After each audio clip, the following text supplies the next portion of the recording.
it starts off feeling great. It starts off feeling like you're on top of the world and you finally found that person that fits that perfect notch in your life. You feel on top of the world, and how did you ever live without this person? Then slowly you start to wonder and doubt about yourself, who you really are, how you really feel, and who is really on your side. You start to have creeping doubts about yourself.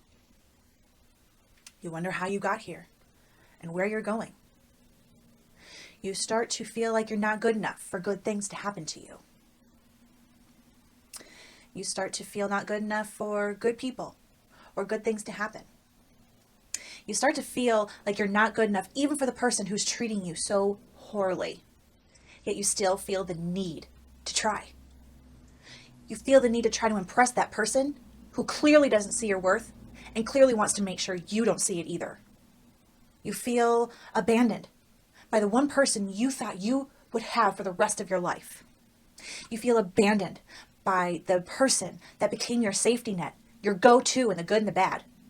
You feel abandoned by the idea of who you are and what you wanted in your future. You feel abandoned by your future and your past altogether, leaving you in the present that you don't know what's going to happen from one moment to the next.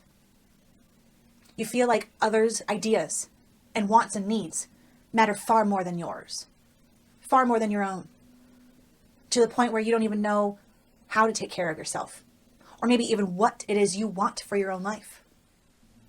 You start to feel like you're in a room full of darkness, and the darkness just swarms over you.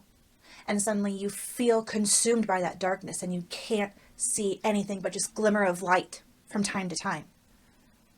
And those glimmer of lights get less and less, and shorter, the more time goes. You feel like you're in a dark room that's damp and cold. And that room starts to crumble in on you and start to crush you from the outside in. And that person that you want so badly to help you is the one causing the room to crumble. Your chest starts to get tight. Your insides are turning in knots.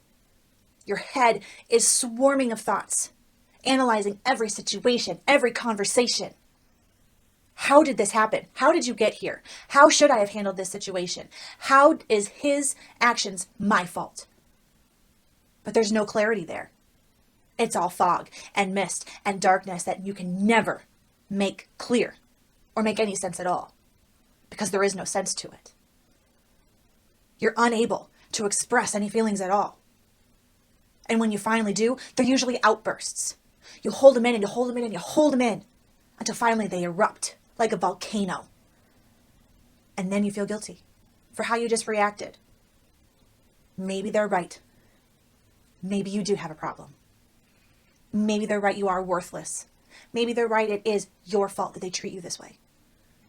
You fear every decision you make is the wrong one. You fear making the wrong decision, whether it be what you wear that day or what job you're going to have. Little or big, it doesn't matter. You fear to make a mistake because you don't want to let that person down. You don't want to let yourself down, and you don't want to fail because you feel and you've been told and convinced that you are just a failure. And there's a part of you that wants to show yourself and everyone that you are not a failure. So sometimes it paralyzes you. You're so scared to make the wrong decision, you don't make a decision at all. And you feel completely out of control of your own life. You've handed it over. And there's guilt and blame and shame that comes with that too. The unpredictability, you never know what's coming. Is it going to be a good day or bad day? Don't know. And sometimes you just get so numb you don't even care. You become a shell of a person. You don't know who you are. You know you don't want to be who this person is telling you are. But maybe they're right. After all, they do love you. Or at least that's what they say. Your reality becomes distorted. And you start to wonder if maybe they're right. Maybe I am crazy. This is how it feels to be in a relationship of someone who's abusive. Emotionally, mentally, spiritually, financially, sexually. And now that you can get just a glimmer of how that feels for that person, it is time for us to dig deeper and talk about abuse that isn't physical. Today, we're going to start this 2-part series on abuse that's not physical. Hi, I'm Tracy Lowry, the host of the Hail to the Victor in You show. Thank you for being here.